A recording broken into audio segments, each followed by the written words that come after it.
Hi friends, welcome to my channel. ನನ್ನ channel ನೋಡೋಕ್ಕೆ ಮುಂಚೆ ಲೈಕ್ ಮಾಡಿ, ಸಬ್ಸ್ಕ್ರೈಬ್ ಮಾಡಿ, ಬೆಲ್ ಐಕನ್ ಒತ್ತಿ. ಇವತ್ತಿನ ಸ್ಪೆಷಲ್ಲು ಚಳಿಗೆ ಬಿಸಿ ಬಿಸಿ ಸಬ್ಸಿಗೆ ಸೊಪ್ಪಿಂದು ಉಪ್ಪಿಟ್ಟು ಮಾಡೋಣ. ಕೆಲವ್ರು ಉಪ್ಪಿಟ್ಟು ಅಂದರೆ ಅಂತಾರೆ, ಚೆನ್ನಾಗಿರಲ್ಲ ಅಂತಾರೆ. ನಾನು ಡಿಫ್ರೆಂಟಾಗಿ ಮಾಡಿ ತೋರಿಸ್ತೀನಿ, ಎಲ್ಲರಿಗೂ ಇಷ್ಟ ಆಗುತ್ತೆ. ಬನ್ನಿ ಹೇಗೆ ಮಾಡೋದು ನೋಡೋಣ. ಬಾಂಡಿಗೆ 1-2 ಲೋಟ ರವೆ ಹಾಕ್ಕೊಂಡು ಅದಕ್ಕೆ ಕರಿಬೇವು ಹಾಕ್ಕೊಂಡು ಹುರಿರಿ.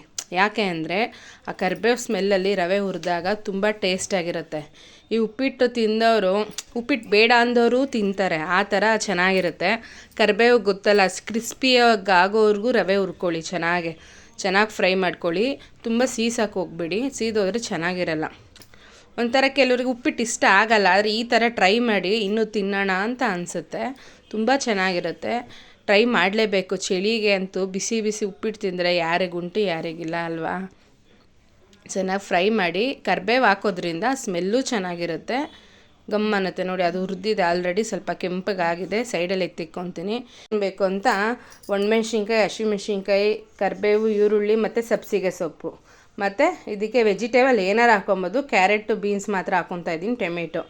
ಇನ್ನೂ ಎಕ್ಸ್ಟ್ರಾ ಏನಾರು ಇತ್ತು ಅಂದರೆ ನೀವು ಹಾಕ್ಕೊಳ್ಳಿ. ಮತ್ತು ತೆಂಗಿನಕಾಯಿ ತುರಿ, ಇಷ್ಟು ಬೇಕಾಗುತ್ತೆ. ಈಸಿಯಾಗಿ ಮಾಡ್ಬೋದು, ತುಂಬ ಟೇಸ್ಟಿಯಾಗಿರುತ್ತೆ. ಉಪ್ಪಿಟ್ಟು ಮಾಡೋಕ್ಕೆ ಬರ್ದಿದ್ದರೂ ಮಾಡ್ಕೊಂಡು ತಿನ್ನಿ, ಪರವಾಗಿಲ್ಲ.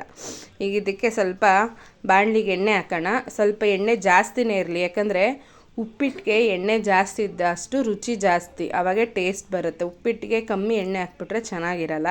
ಅದಕ್ಕಾಗಿ ಸ್ವಲ್ಪ ಎಣ್ಣೆ ಕಾಯಲಿ. ಎಣ್ಣೆ ಕಾದಾದ್ಮೇಲೆ ಅದಕ್ಕೆ 2 ಸ್ಪೂನು ಸಾಸಿವೆ ಹಾಕ್ಕೊಳ್ಳಿ. ಸಾಸಿವೆ ಹಾಕ್ಕೊಂಡಾಗ ಅದು ಸಿಡಿಯುತ್ತೆ. ಸಿಡ್ದಾದ್ಮೇಲೆ ಸ್ವಲ್ಪ ಅದಕ್ಕೆ ಕಡಲೆಬೇಳೆ ಮತ್ತು ಉದ್ದಿನಬೇಳೆ ಮತ್ತು ಅಷ್ಟನ್ನು ಹಾಕಿ ಚೆನ್ನಾಗಿ ಗೋಲ್ಡನ್ ಬ್ರೌನು, ಗೊತ್ತಲ್ಲ ಗೋಲ್ಡನ್ ಬ್ರೌನು, ಅದು ಕ್ರಿಸ್ಪಿಯಾಗಿರಬೇಕು. ಪಕ್ಕದಲ್ಲಿ ಸ್ವಲ್ಪ ನಾನು ನೀರು ಇಟ್ಕೊಂಡಿದ್ದೀನಿ. ಉಪ್ಪಿಟ್ಟು ಬೇಗ ಆಗಬೇಕು, ಪಲಾವ್ ಬೇಗ ಆಗಬೇಕು ಅಂದರೆ ಸೈಡಲ್ಲಿ ನೀರು ಇಟ್ಕೊಂಬಿಡಿ. ಬಿಸಿನೀರು ಬೇಗ ಕುದೀತಾ ಇದ್ದಂಗೆ ಬೇಗ ಆಗುತ್ತೆ. ಇವೆಲ್ಲ ರೆಡಿ ಮಾಡಿ ಇಟ್ಕೊಂಡ್ರೆ 1/4 ಗಂಟೆ, ಮ್ಯಾಕ್ಸಿಮಮ್ 20 ನಿಮಿಷದಲ್ಲಿ ಉಪ್ಪಿಟ್ಟು ರೆಡಿ ಆಗಿಬಿಡುತ್ತೆ. ಆ ಕಡೆ ಬಿಸಿನೀರು ಇಟ್ಕೊಂಡು ಇದು ಫ್ರೈ ಆಗೋಷ್ಟ್ರಲ್ಲಿ ಬಿಸಿನೀರು ಕುದಿಯುತ್ತೆ, ಇಮಿಡಿಯೇಟ್ ಹಾಕ್ಕೊಂಡು ರವೆ ಹಾಕ್ಕೊಬೋದು. ಆ ಥರ ನೋಡಿ, ಈಗ ಇದು ಫ್ರೈ ಆಗ್ತಾಯಿದೆ ನೀಟಾಗೆ. ಚೆನ್ನಾಗೆ ಸ್ವಲ್ಪ ಬ್ರೌನಿಷ್ ಬರೋದು, ತುಂಬ ಹಸಿ ಇರಬಾರ್ದು, ತುಂಬ ಸೀಲೂಬಾರ್ದು, ಬ್ರೌನಿಷ್ ಆಗೋದು. ಮಧ್ಯದಲ್ಲಿ ಕಾಳು ಸಿಗಲಿ ಅಂತ ಜಾಸ್ತಿ ಹಾಕಿದ್ದೀನಿ, ನಮ್ಗೆ ಇಷ್ಟ ಆಗುತ್ತೆ ಮಧ್ಯದಲ್ಲಿ ಸಿಗೋದ್ರಿಂದ, ಅದಕ್ಕೋಸ್ಕರ ಚೆನ್ನಾಗಿ ಫ್ರೈ ಆಗಲಿ. ಇದು ಫ್ರೈ ಆಗ್ತಿದ್ದಂಗೆ ನಾವೇನು ಈರುಳ್ಳಿ, ಒಣಮೆಣ್ಸಿನ್ಕಾಯಿ ಹಾಕೋದು ಸ್ವಲ್ಪ ಟೇಸ್ಟಿಗೆ. ಖಾರಕ್ಕೆ ಹಸಿಮೆಣ್ಸಿನ್ಕಾಯಿ ಹಾಕಿದ್ದೀನಿ, ಒಣಮೆಣ್ಸಿನ್ಕಾಯಿ ಗಮ್ಮನ್ನುತ್ತೆ, ಒಂಥರ ನಾಟಿ ಸ್ಟೈಲಲ್ಲಿ ಚೆನ್ನಾಗಿರುತ್ತೆ ಅಂದ್ಬಿಟ್ಟು ಒಣಮೆಣ್ಸಿನ್ಕಾಯಿ ಮತ್ತು ಹಸಿಮೆಣ್ಸಿನ್ಕಾಯಿ ಅಷ್ಟು ಹಾಕಿದ್ರೂ ಜಾಸ್ತಿ ಖಾರನೇ ಇರಲಿಲ್ಲ. ಬೇಕು ಅಂದರೆ ಇನ್ನೊಂದೆರಡು ಹಸಿಮೆಣ್ಸಿನ್ಕಾಯಿ ಹಾಕ್ಕೊಳ್ಳಿ. ಹಿಂಗೆ ಈರುಳ್ಳಿ ಹಾಕ್ಕೊಂಡು ಹಸಿಮೆಣ್ಸಿನ್ಕಾಯಿ, ಕರಿಬೇವೆಲ್ಲ ಹಾಕಿ ಚೆನ್ನಾಗಿ ಗೋಲ್ಡನ್, ನೋಡಿ ಈ ಕಲರ್ ಬರಬೇಕು. ಚೆನ್ನಾಗಿ ಫ್ರೈ ಆದಮೇಲೆ ನಾವೇನು ರೆಡಿ ಮಾಡಿ ಇಟ್ಕೊಂಡಿದ್ವಿ, ಬೀನ್ಸು, ಕ್ಯಾರೆಟು, ಟೊಮೆಟೊ ಅಷ್ಟನ್ನು ಹಾಕ್ಕೊಂಡು ಸ್ವಲ್ಪ ಸಾಲ್ಟ್ ಹಾಕ್ಕೊಳ್ಳಿ. ಯಾಕಂದರೆ ತರಕಾರಿ ಇದೇ ಹದವಾಗಿ ನೀವು ಉಪ್ಪಿಡಿಬೇಕದು ಅಲ್ವಾ. ಅದು ಉಪ್ಪಿಡಿದಾಗ ಸ್ವಲ್ಪ ಟೇಸ್ಟ್ ಇರುತ್ತೆ. ಸಪ್ಪೆ ಅನಿಸಿದ್ರೆ ಉಪ್ಪಿಟ್ಟು ಚೆನ್ನಾಗಿರಲ್ಲ. ಲಾಸ್ಟಲ್ಲಿ ಹಾಕೋ ಬದಲು ಈಗ ಸ್ವಲ್ಪ ಅದಕ್ಕೆ ಚೂರು ಹಾಕ್ಕೊಳ್ಳಿ. ಆಮೇಲೆ ನೋಡ್ಕೊಂಡು ನೀರು ಹಾಕಿದ್ಮೇಲೆ ಹಾಕ್ಕೊಬೋದು. ಈಗ ಎಷ್ಟು ಬೇಕೋ ಅಷ್ಟು ಹದವಾಗಿ ನೀಟಾಗಿ ಹಾಕ್ಕೊಳ್ಳಿ, ಚೆನ್ನಾಗಿರುತ್ತೆ. ಸ್ವಲ್ಪ ನೋಡಿ, ಅದಕ್ಕೇನು ಬೇಕು ಅಷ್ಟಕ್ಕೆ ಮಾತ್ರ ಹಾಕ್ಕೊಂಡು ಸ್ವಲ್ಪ ಬೇಯಕ್ಕೆ ಬಿಟ್ಬಿಡೋಣ.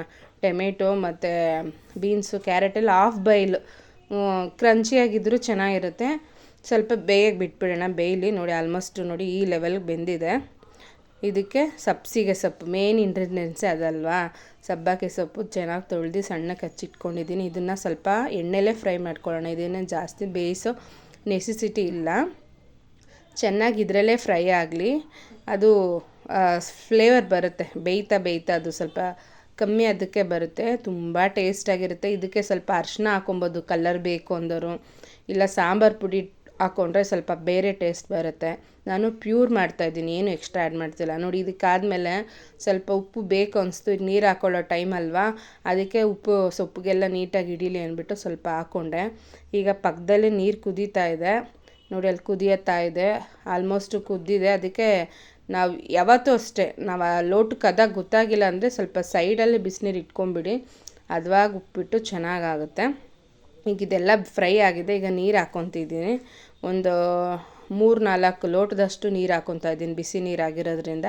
ನೋಡಿ, ಎಣ್ಣೆ ಆ ಥರ ಇರಬೇಕು. ಉಪ್ಪಿಟ್ಟಿಗೆ ಹಂಗೆ ಎಣ್ಣೆ ಇದ್ದಷ್ಟೇ ಟೇಸ್ಟ್ ಚೆನ್ನಾಗಿರುತ್ತೆ.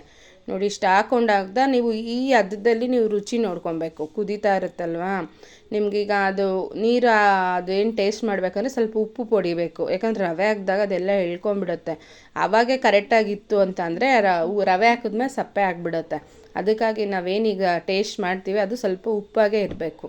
ನೋಡಿ ಕುದೀತಾ ಇದೆ. ಇದಕ್ಕೆ ಸ್ವಲ್ಪ ತೆಂಗಿನಕಾಯಿ ತುರಿ ಇತ್ತಲ್ಲ, ತೆಂಗಿನಕಾಯಿ ತುರಿ ಹಾಕ್ಕೊಳ್ಳೋಣ. ಇದಕ್ಕೆ ಆಪ್ಷನಲ್ಲಿ ಏನಂದರೆ ಲೆಮನ್ ಹಾಕೊಬೋದು. ನಾನು ಟೊಮೆಟೊ ಹಾಕಿರೋದ್ರಿಂದ ಲೆಮನ್ ಏನು ಹಾಕ್ಕೊಳ್ಳೋದಿಲ್ಲ. ಹಾಕ್ಕೊಂಡ್ರೆ ಅದು ಸ್ವಲ್ಪ ಟೇಸ್ಟಾಗಿ ಚೆನ್ನಾಗಿರುತ್ತೆ, ಹುಳಿ ಹುಳಿಯಾಗೆ. ನೋಡಿ ಈಗ ಕುದ್ದಿದೆಯಲ್ಲ, ರವೆ ಎಲ್ಲ ಹುರಿದಿಟ್ಕೊಂಡಿದ್ವಲ್ಲ, ನಿಧಾನಕ್ಕೆ ಹಾಕಿ ತಿರ್ಸ್ಕೊಳ್ಳಿ. ಗಂಟಾಗಬಾರ್ದು, ನೀಟಾಗೆ ಒಂಥರ ಎಲ್ಲದಕ್ಕೂ ಸ್ಪ್ರೆಡ್ ಆಗಬೇಕು ರವೆ. ಗಂಟಾಗದಿದ್ದಾಗ ನಿಧಾನಕ್ಕೆ ತಿರುಗಿಸ್ಕೊಳ್ಳಿ ಒಂದೊಂದು ಚೂರೆ ಹಾಕ್ಕೊಂಡು.